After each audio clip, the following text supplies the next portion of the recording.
YouTube channel Trinity voice. രൂത്തിൻ്റെ പുസ്തകവും സ്വപ്നക്കൊട്ടാരവും 2 കഥകൾ നമ്മൾ വായിച്ചുകൊണ്ടിരിക്കുന്നു. ഈ ഞായറാഴ്ച അതിൻ്റെ രണ്ടിൻ്റെ തുടർച്ച ഉണ്ടായിരിക്കുന്നതാണ്. പാപികൾക്കായി വലഞ്ഞാലഞ്ഞതും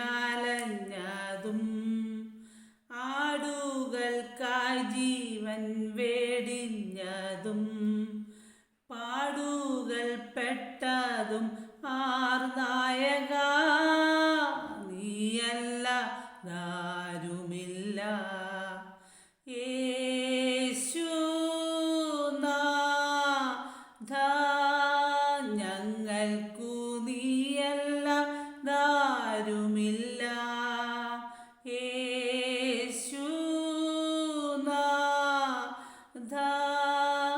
നീയല്ലാതാരുമില്ല.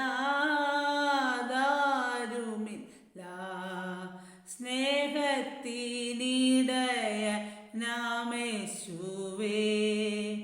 വഴിയും സത്യവും നീ മാത്രമേ.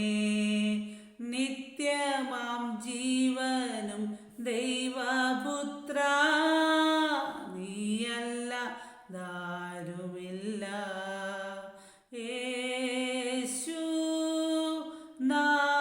യേശുനാഥ ഞങ്ങൾക്കു നീയല്ലാതാരുമില്ല. യേശുനാഥ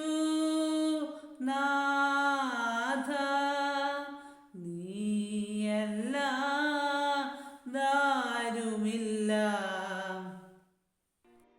നമുക്ക് ഫസ്റ്റ് സെക്ഷനിലേക്ക് പോവാം. ഉൽപ്പത്തി 3:8, 9, 10. അതായത് Genesis chapter 3 words 8, 9 and 10.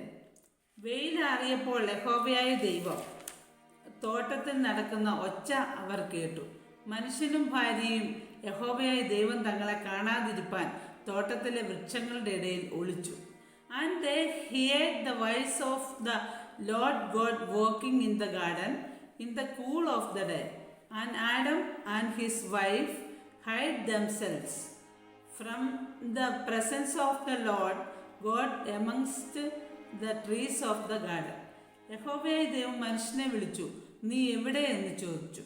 And the Lord God called unto Adam and said unto him, Where art thou? തോട്ടത്തിൽ നിന്റെ ഒച്ച കേട്ടിട്ട് ഞാൻ നഗ്നനാകൊണ്ട് ഭയപ്പെട്ട് ഒളിച്ചു എന്ന് പറഞ്ഞു. And he said, I heard thy voice in the garden, and I was afraid, because I was naked, and I hid myself. ഇനി നമുക്ക് സെക്കൻഡ് സെക്ഷനിലേക്ക് പോവാം.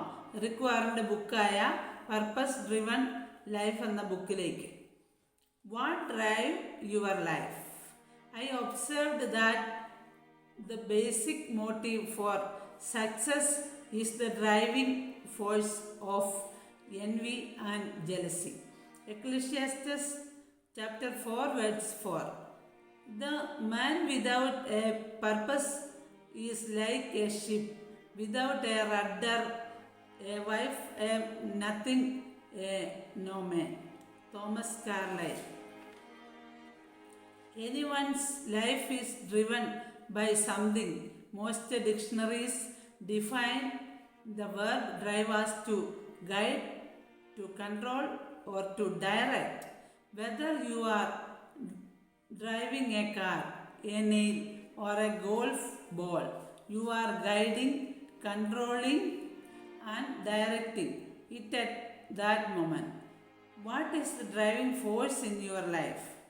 Right now, you may be driven by a problem, a pressure, or a deadline. You may be driven by a painful memory, a haunting fear, or an unconscious belief.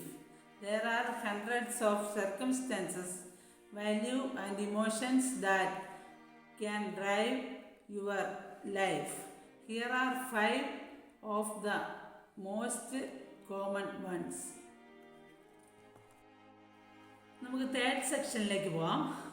സദൃശവാക്യങ്ങൾ 3:9, 10, 11. Proverbs chapter 3 verse 9, 10 and 11. യഹോവയെ നിന്റെ തലം കൊണ്ടും എല്ലാ വിളവിൻ്റെയും ആദ്യ ഫലം കൊണ്ടും ബഹുമാനിക്കാം.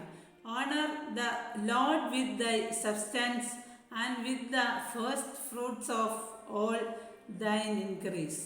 അങ്ങനെ നിന്റെ കളപ്പുരകൾ സമൃദ്ധിയായി നിറയും, നിന്റെ ചക്കുകളിൽ വീഞ്ഞ് കവിഞ്ഞൊഴുകും.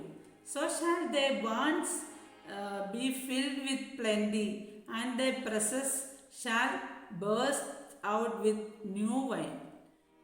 മകനെ, യഹോവയുടെ ശിക്ഷയെ നിരസിക്കരുത്, അവൻ്റെ ശാസനയെങ്കിൽ മുഷികയും അരുത്.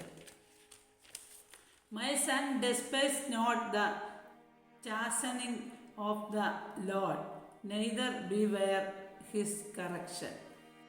ഇനി നമുക്ക് 4th സെക്ഷനിലേക്ക് പോവാം. For children. അയാൾ പ്രാർത്ഥന പൂർത്തിയാക്കും മുമ്പേ വെള്ളം കോരുവാനുള്ള പാത്രവുമായി റിബേക്ക അവിടേക്ക് വന്നു. അബ്രഹാമിൻ്റെ മാതുലനായ ബെതുവേലിൻ്റെ പുത്രിയായിരുന്നു അവൾ. അതിസുന്ദരിയായിരുന്നു റിബേക്ക. അവൾ കിണറ്റിലിറങ്ങി കുടത്തിൽ വെള്ളം നിറച്ചുകൊണ്ട് മടങ്ങി വന്നു.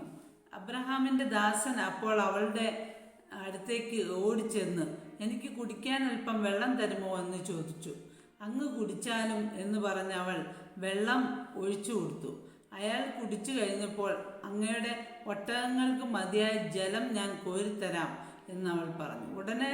ഉടൻ തന്നെ ഒട്ടകങ്ങൾക്കും അവൾ കുടിക്കാൻ കൊടുത്തു. ദൈവം ശരിയായ പെൺകുട്ടിയെ തന്നെയാണോ കൂട്ടിക്കൊണ്ട് വന്നതെന്നറിയാൻ അബ്രഹാമിൻ്റെ ദാസൻ അവളെ ശ്രദ്ധിച്ചുകൊണ്ടിരുന്നു. അതിനുശേഷം അവൻ അവൾക്ക് വളരെ വിലപിടിപ്പുള്ള ഒരു സ്വർണ്ണമൂക്കൂത്തിയും 2 സ്വർണ്ണവളകളും സമ്മാനിച്ചു. നീ ആരുടെ മകളാണ്? എനിക്കും എൻ്റെ കൂടെ വന്നവർക്കും ഇന്ന് രാപാർക്കാൻ നിന്റെ വീട്ടിൽ ഇടമുണ്ടോ? ദാസൻ അന്വേഷിച്ചു. ഞാൻ ബെതുവേലിൻ്റെ മകളാണ്, അവൾ മറുപടി പറഞ്ഞു. ഒട്ടകങ്ങൾക്ക് വേണ്ടത്ര വൈക്കോലും എല്ലാവർക്കും താമസിക്കുവാൻ ആവശ്യമായ സൗകര്യങ്ങളും വീട്ടിലുണ്ട്. അപ്പോൾ അബ്രഹാമിൻ്റെ ദാസൻ നിലത്ത് മുട്ടുകുത്തി ദൈവത്തോട് നന്ദി പറഞ്ഞു. ദൈവത്തിന് നന്ദി, എൻ്റെ യജമാനന് കൊടുത്ത വാക്ക് ദൈവം പാലിച്ചിരിക്കുന്നു. എൻ്റെ യജമാൻ്റെ കുടുംബക്കാരുടെ അടുത്തേക്ക് തന്നെയാണ് ദൈവം എന്നെ അയച്ചിരിക്കുന്നത്, ദാസൻ പറഞ്ഞു. റിബേക്ക വീട്ടിലേക്ക് ഓടിച്ചെന്ന് സംഭവിച്ചതെല്ലാം വിശദീകരിച്ചു. അബ്രഹാമിൻ്റെ ദാസന് അവിടെ നല്ല സ്വീകരണം കിട്ടി. അബ്രഹാമിനെയും ഇസ്ഹാക്കിനെയും പറ്റി താൻ റിബേക്കയുടെ കുടുംബത്തോട് പറഞ്ഞു. തൻ്റെ സന്ദർശന ലക്ഷ്യവും പ്രാർത്ഥിച്ച കാര്യവും വെളിപ്പെടുത്തി. റിബേക്ക ഇസ്ഹാക്കിൻ്റെ ഭാര്യ ആയിരിക്കണമെന്ന് ദൈവം ആഗ്രഹിക്കുന്നതായി അവർക്ക് ബോധ്യപ്പെട്ടു. അങ്ങനെ അവർ അവളെ ഇസ്ഹാക്കിന് വിവാഹം ചെയ്തു കൊടുക്കാൻ വേണ്ടി ദാസനോടൊപ്പം പറഞ്ഞയച്ചു. അപ്പോൾ 4 സെക്ഷനോടെ കഴിഞ്ഞിരിക്കുകയാണ്. God bless you abundantly.